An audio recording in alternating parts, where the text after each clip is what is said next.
Medical assistant training school maths শিক্ষার্থীরা রাজধানীর শাহবাগে অবস্থান নিয়েছেন। সেখানকার এখনকার পরিস্থিতি জানতে সরাসরি যুক্ত হব সহকর্মী আমিনুল ইসলামের সঙ্গে। আমিনুল, তারা বেলা 11টা থেকে শাহবাগে অবস্থান নিয়েছেন। এই মুহূর্তের অবস্থা সম্পর্কে জানতে চাই এবং তাদের পরবর্তী কার্যক্রম কর্মসূচি সম্পর্কেও একটু জানতে চাই। আমিনুল, শাহবাগে অবস্থান করছেন ম্যাথস শিক্ষার্থীরা, অর্থাৎ যারা মেডিকেল সহকারী হিসেবে শিক্ষা লাভ করে থাকেন সেই শিক্ষার্থী এবং যারা এই কোর্স করে বের হয়েছেন তারা এই আন্দোলনটি করছেন। শাহবাগে তারা থানার এবং জাদুঘরের মাঝখানে যে সড়কটি রয়েছে সেখানে তারা অবস্থান নিয়ে আছেন। সকাল 11:30টার দিকে তারা এখানে আসেন, তারপর থেকেই তারা এখানে অবস্থান নিয়ে আসছেন। তারা শাহবাগ চত্বরে যাওয়ার চেষ্টা করেছেন, তবে পুলিশ তাদেরকে সেখানে না যেতে অনুরোধ করেন এবং তারপর থেকে তারা এখানে অবস্থান করছেন। পুলিশ সকাল থেকে ব্যারিকেড দিয়ে রেখেছিলেন যেন যান চলাচলে প্রতিবন্ধকতা তৈরি না করা হয়, শাহবাগ চত্বর দিয়ে যেন যান চলাচল করতে পারে। শিক্ষার্থীরা সেই দাবি মেনে এখানে বসে অবস্থান পালন করছেন। এর ফলে এই একটি সড়কে বন্ধ রয়েছে, ঢাকা বিশ্ববিদ্যালয়মুখী যে সড়কটি সেখানে যান চলাচল বন্ধ রয়েছে। এই মেডিকেল সহকারী যারা শিক্ষার্থী তারা যেটি বলছেন যে তারা এই দাবি নিয়ে অনেক দিন ধরেই আন্দোলন করছেন এবং তারা মূলত প্রধানত 4টি দাবিতে তাদের এই আন্দোলন করছেন।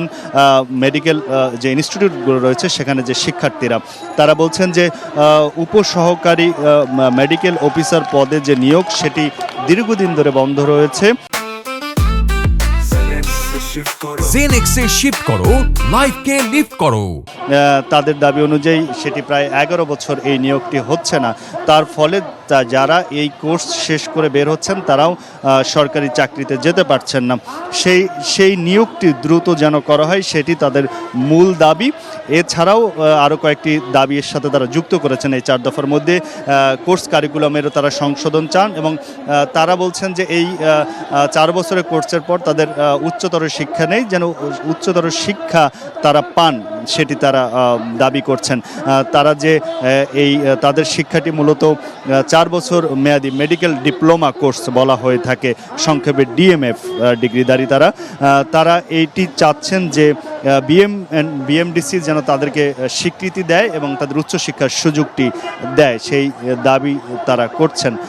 এছাড়াও তারা আরও কিছু এর সাথে তাদের দাবি রয়েছে যে ইউনিয়ন উপস্বাস্থ্যকেন্দ্রগুলো যেগুলো রয়েছে সেগুলোতে যেন তাদের নিয়োগ দেওয়া হয় এবং বিভিন্ন প্রাইভেট ক্লিনিকেও যেন তারা মেডিকেল সহকারী হিসেবে চাকরি করার সুযোগ পান সেটি দাবি করছেন। এই দাবিগুলো নিয়েই তারা আন্দোলন করছেন এবং 10ম গ্রেড তাদের বেতন বাস্তবায়ন সেটিও চান। এই দাবিগুলি নিয়ে তারা দীর্ঘদিন ধরেই আন্দোলন করছেন। তারা বলছেন যে প্রায় 11 বছর আগ থেকে তারা এই দাবিগুলো তুলছেন, তবে বারবারই তাদেরকে আশ্বাস দেওয়া হয়েছে, তবে সেই আশ্বাসগুলো পালন করা হচ্ছে না। সর্বশেষ এই 5ই আগস্টের পথ পরিবর্তনের পরে তারা রাজপথে নেমেছিলেন। 1 সপ্তাহ আগে তারা শাহবাগকে এখানে অবরোধ কর্মসূচি করেছিলেন, তখন তাদেরকে আশ্বাস দেওয়া হয়েছিল 1 সপ্তাহের মধ্যে তাদের এই দাবিগুলো নিয়ে বিবেচনা করা হবে। তবে এখন পর্যন্ত সেই আশ্বাস কোনো সুফল না পেয়ে তারা এই 1 সপ্তাহ পরে আবার এখানে এসেছেন। কিছুক্ষণ আগে এখানে এসেছেন স্বাস্থ্য অধিদপ্তরের একজন সহকারী সচিব পদমর্যাদার একজন কর্মকর্তা।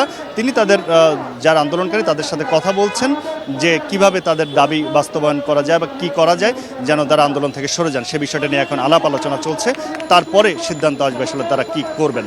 তো এই ছিল আমার কাছে শাহবাগে ডিএমএফ ডিগ্রিধারী যারা তাদের যে আন্দোলন চলছে তাদের সেই খবর।